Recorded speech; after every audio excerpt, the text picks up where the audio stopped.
Hello everyone, आज हम पढ़ेंगे मोल कॉन्सेप्ट के बारे में।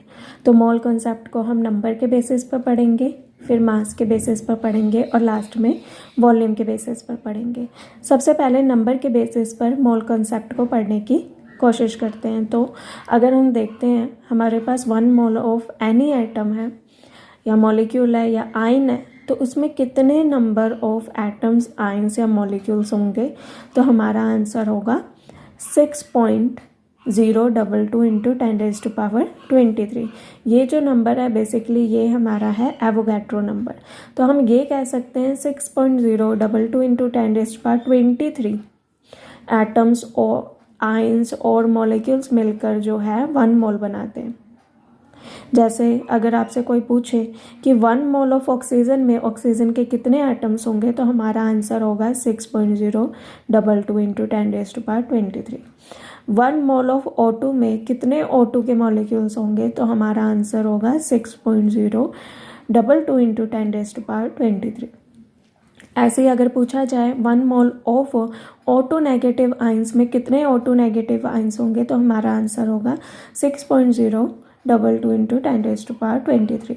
मतलब कि ये जो नंबर है एवोगैड्रो नंबर, जिसकी वैल्यू है 6.022 इंटू 10⁻23, ये मिलकर कितना बनाते हैं, 1 मोल बनाते हैं। ये तो हो गया नंबर कि 1 मोल किस नंबर के बराबर होता है। तो इतना समझ में आता है 1 मोल होता है हमारे एवोगैड्रो नंबर, जो कि होता है 6.022 इंटू 10⁻23। तो ये तो हो गया नंबर के बेसिस पर मोल कॉन्सेप्ट। अब मास के बेसिस पर सीखते हैं। अगर हमसे कोई कहता है कि हमारे पास 1 मोल ऑफ ऑक्सीजन है और इसका अगर कोई पूछे कि मास कितना होगा, इस बार नंबर नहीं पूछ रहा है कि कितने ऑक्सीजन के एटम्स होंगे, इस बार पूछा जा रहा है कि उस 1 मोल ऑक्सीजन का मास कितना होगा। तो यहाँ पर ऑक्सीजन एटम है, तो यहाँ पर जो इस ऑक्सीजन के 1 मोल का मास होगा वो किसके बराबर होगा, इसके एटॉमिक मास के बराबर। तो ऑक्सीजन का एटॉमिक मास कितना होता है, 16।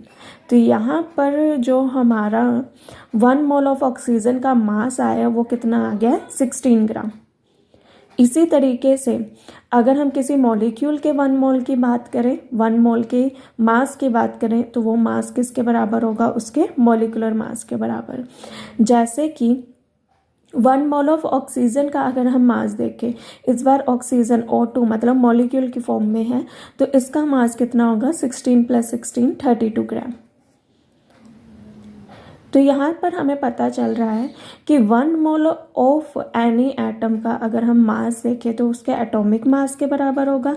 1 मोल ऑफ एनी मॉलिक्यूल का मास देखें तो उसके मॉलिक्यूलर मास के बराबर होगा। तो ये बात हमें यहाँ से समझ आती है। और जो 1 मोल का मास होता है उसे हम मोलर मास कहते हैं।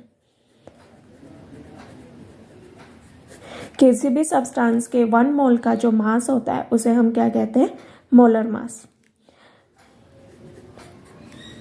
जैसे हम यहाँ पर कह सकते हैं कि O2 का मोलर मास कितना होता है, 32 ग्राम। यहाँ पर हम कह सकते हैं ऑक्सीजन का मोलर मास कितना होता है, 16 ग्राम। तो ये तो था मास के बेसिस पर। अगर हमसे अब हम देखें, अगर हमसे कोई पूछे कि 1 मोल ऑक्सीजन में कितने ऑक्सीजन के एटम्स होंगे, तो हमारा आंसर होगा 6.022 इंटू 10⁻23। और हमसे अगर कोई ये पूछे कि 1 मोल ऑफ ऑक्सीजन O का कितना मास होगा, तो हमारा आंसर होगा 16 ग्राम।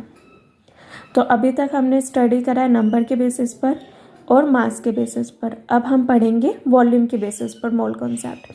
तो वॉल्यूम के बेसिस पर क्या है, 1 mole of any gas, 1 mole of any gas कितना वॉल्यूम ऑक्यूपाई करती है, 22.4 लीटर। कोई भी अगर हमारे पास 1 मोल गैस है तो उसका जो वॉल्यूम होगा, पर कंडीशन यहाँ पर लग जाती है STP, स्टैंडर्ड टेम्परेचर प्रेशर पर, वो जितना वॉल्यूम ऑक्यूपाई करेगी वो हमारा होगा 22.4 लीटर। इसका मतलब ये है, मान लो हमारे पास एक वैसल है और वैसल में हमारे पास ऑक्सीजन गैस है और ऑक्सीजन गैस का मोल कितना है, 1 मोल। ऑक्सीजन गैस का 1 मोल एक वैसल में फिल करा हुआ है और उसको कंडीशन दी है स्टैंडर्ड टेम्परेचर प्रेशर की, तो उसका वॉल्यूम कितना होगा 22.4 लीटर। तो ये था हमारा मोल कॉन्सेप्ट नंबर के बेसिस पर, मास के बेसिस पर और वॉल्यूम के बेसिस पर।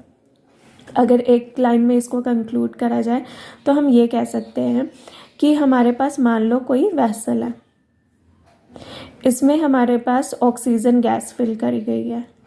यहाँ पर ऑक्सीजन के कितने O2 के कितने मॉलिक्यूल्स होंगे, तो हमारा आंसर होगा 6.022 इंटू 10⁻23। अगर मुझसे पूछा जाए कि इस 1 मोल, यहाँ पर जो ऑक्सीजन है वो 1 मोल की बात हो रही है, यहाँ पर अगर पूछा जाए इस 1 मोल ऑक्सीजन का मास कितना होगा, तो मेरा आंसर होगा 32 ग्राम। मतलब ये जो 6.022 इंटू 10⁻23 ऑक्सीजन के मॉलिक्यूल्स हैं, इनका मास कितना होता है टोटल 32 ग्राम। और अगर मुझसे पूछा जाए एट STP इन्होंने कितना वॉल्यूम ऑक्यूपाई करा है, तो मेरा आंसर होगा 22.4 लीटर। तो ये था हमारा मोल कॉन्सेप्ट।